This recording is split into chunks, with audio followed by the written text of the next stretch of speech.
that as the recovery efforts go forward. So this is a major, major storm.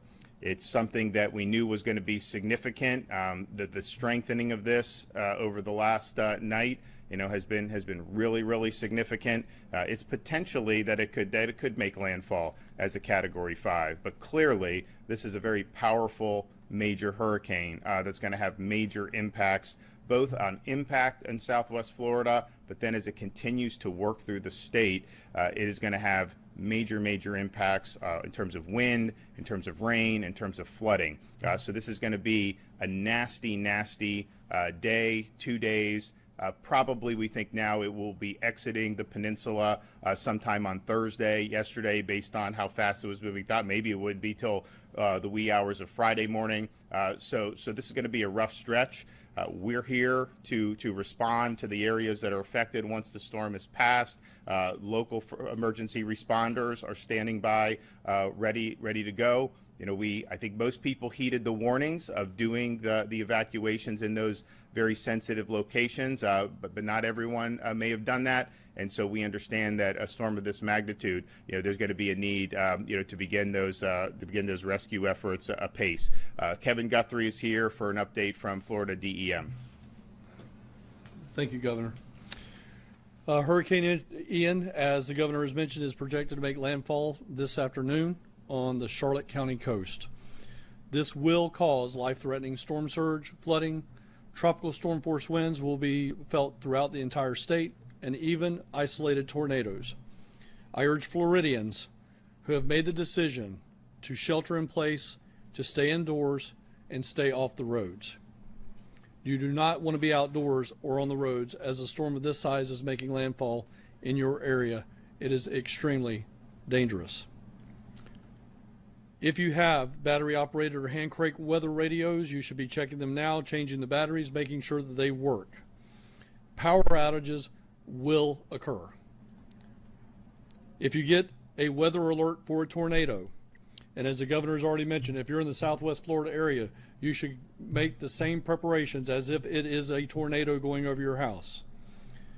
Get to an interior room, free of windows. Have stuff to be able to protect your head and body from the debris, such as a blanket, sleeping bag, mattress, or even potentially helmets. If there are flash flood warnings in your area, remember, it is never safe to walk or drive through flooded areas.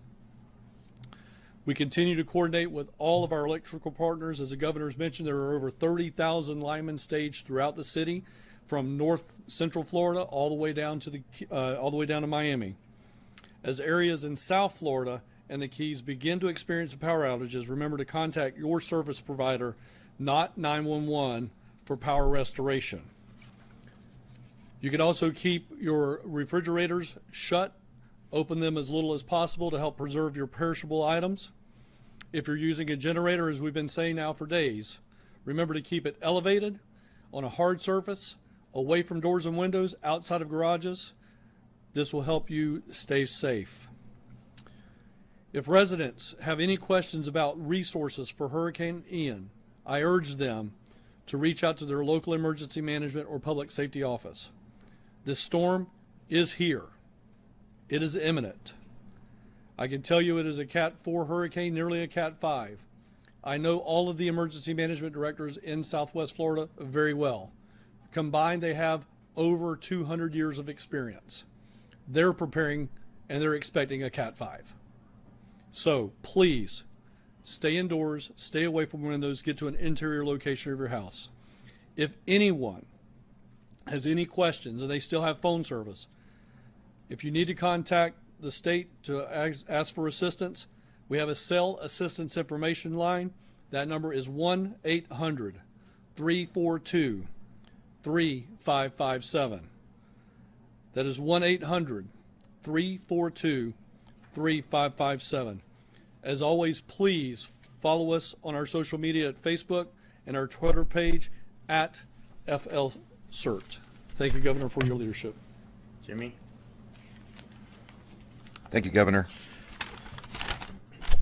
Florida's urban search and rescue teams are staged in Miami and also in Central Florida. We have over 600 resources to bear. We have FEMA teams that have come in from out of state. We have Virginia 1 and 2 that just literally came back from Puerto Rico in Miami, also there to assist. Out of the 8 teams in Florida, 5 are activated.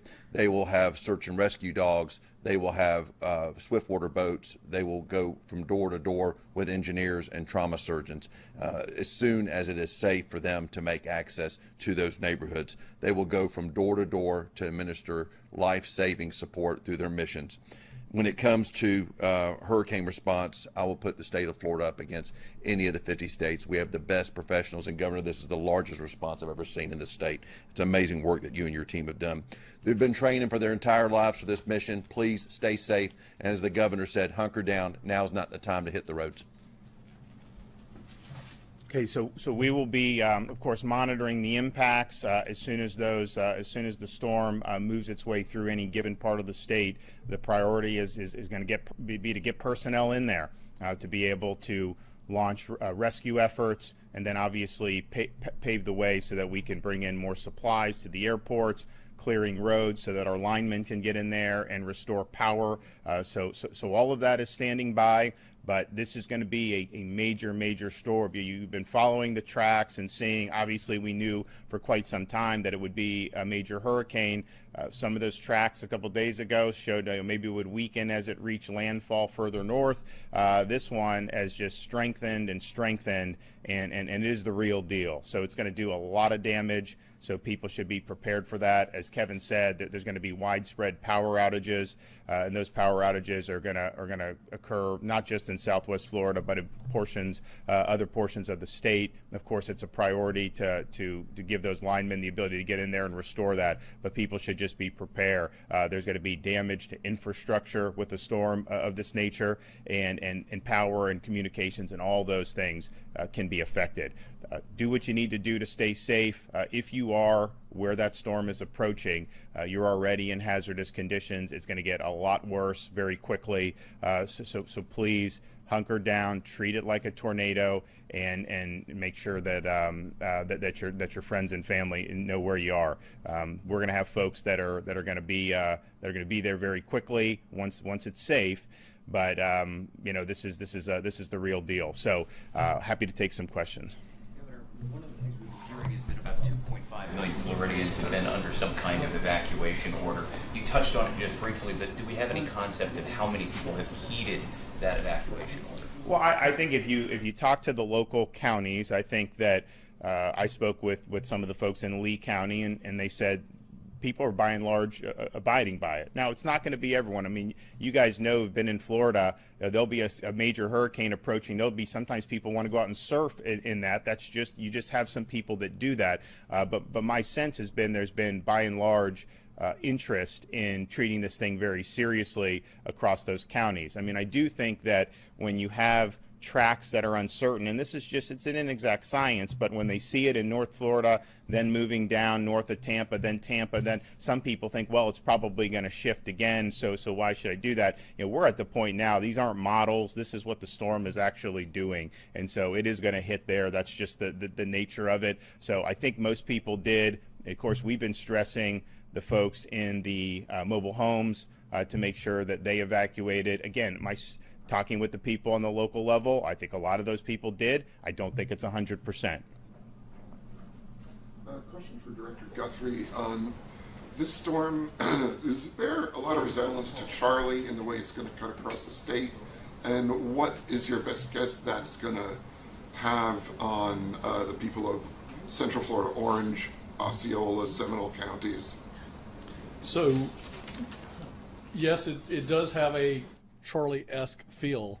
I think one of the things that's a little bit different with Charlie, I mean, again, on the prediction models, it may go through Central Florida at a less intensity than what we had for Hurricane Charlie, dumping more rain, as the governor mentioned earlier today, possibly speeding up just a little bit to getting out of here in 24 hours versus 36 hours. So that'll certainly help on the rainfall side of the house.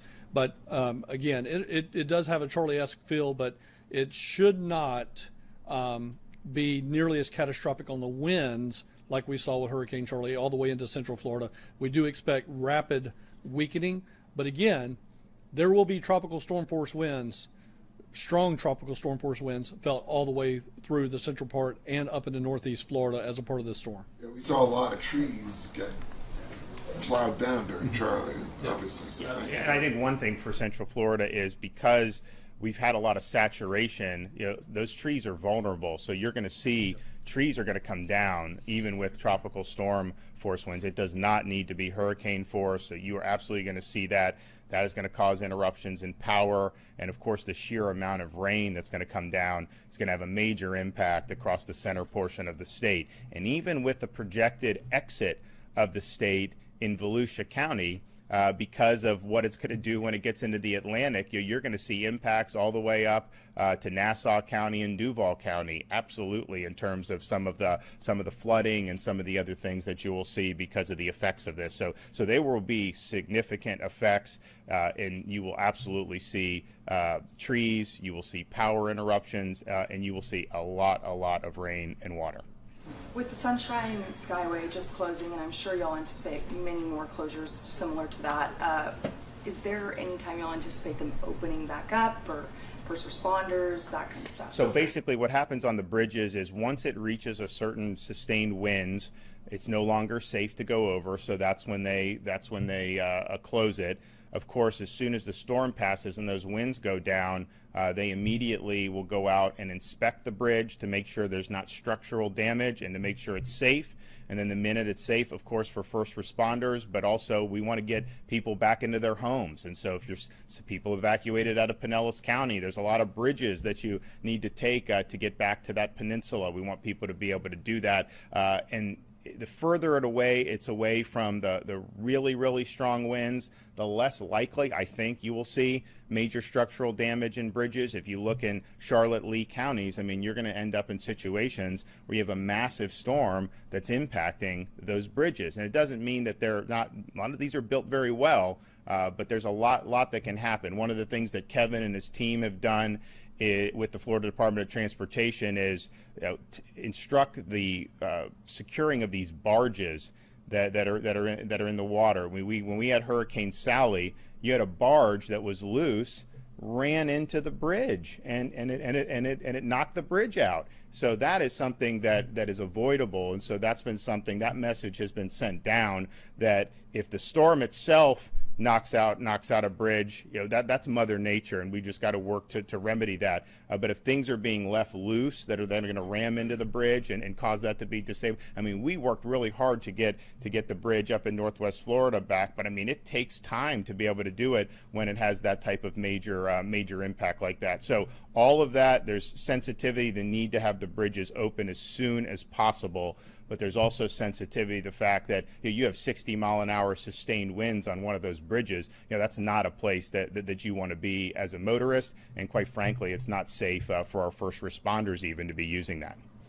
Given that there is a lot of rain and flooding and substantial storm surge associated with this storm, does it make it different than storms we've had in the past? Because I believe, Director Guthrie, last night you said there's going to be a great humanitarian lift that's going to be needed after this, especially considering some people may not have flood insurance, and that may be the biggest issue for a lot of them. So are there special preparations that you guys are taking for this storm that you maybe haven't taken in the past? Well, I would say, and I think Kevin would agree, in terms of the resources that have been staged, we prepared for Dorian. That came very close. That was a Category 5. That was massive. That was a massive mobilization that we did. We were ready if that would have hit Florida. This has been bigger in terms of the mobilization. I mean, the assets that we have are unprecedented in the state's history, and unfortunately, I mean, they're going to need to be deployed because this is a really significant storm.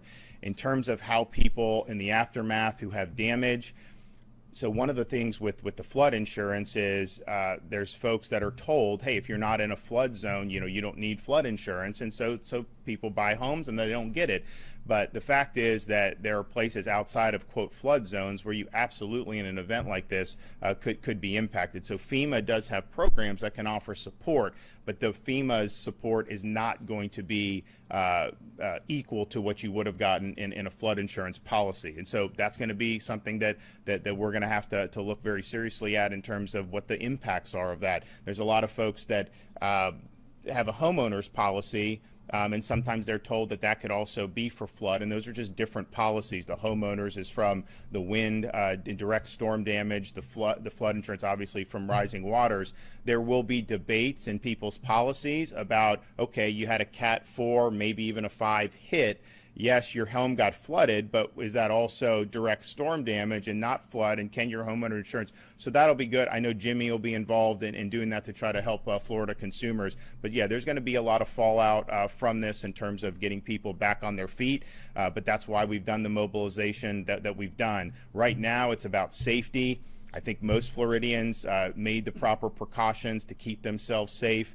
The ones that didn't, that may end up in harm's way. There's a lot of assets that are staged, and those are going to be deployed because we want to help people. I mean, even if they made a different decision, we're all in this together. We're going to do that. Once that kind of life-saving part of the operation is concluded, it's all about getting people back on their feet. And there may be some people that had nothing more than just losing power, but that's important to get them back to normalcy. There's others that may have really significant structural damages to their residence. They're going to need assistance, and so all of that will be part of what will be really an unprecedented effort in the history of the state. I'm going to be traveling into North Central Florida today to be able to meet with a lot of the linemen that we have staged. I think it's important to just thank them for what they're doing, because their quick response, be able to help get people back on the grid, really helps with the entire response effort. If you have everyone no power for weeks on end, like we have had in other storms, that makes everything else that we're doing difficult. I mean, I've been through these storms, prior to being in elected office, and it's like, okay, the power is going to go out. But then after a while, people just start to get antsy. It's human nature. And so the fact that they're here in really huge numbers, ready to go down and descend, they're not only doing their job, they're performing a public service for us. So we're appreciative of that, and we're going to thank them for that. And we will get them deployed. Kevin, FDOT, they're going to make sure that those roads get cleared as soon as possible. Now, some of that is going to be very, very difficult, because you're going to have a lot of debris. You're going to have a lot of trees. I mean, just think Hurricane Michael. There were some places at Category 5. I mean, it's like the whole forest came down almost on some of these roads. This is knocking on the door of that, and it's going to cause a lot of damage. And so that's going to be a huge priority. It's going to take a lot of manpower, but we're going to use the resources that we need to get it done. Okay, thank you.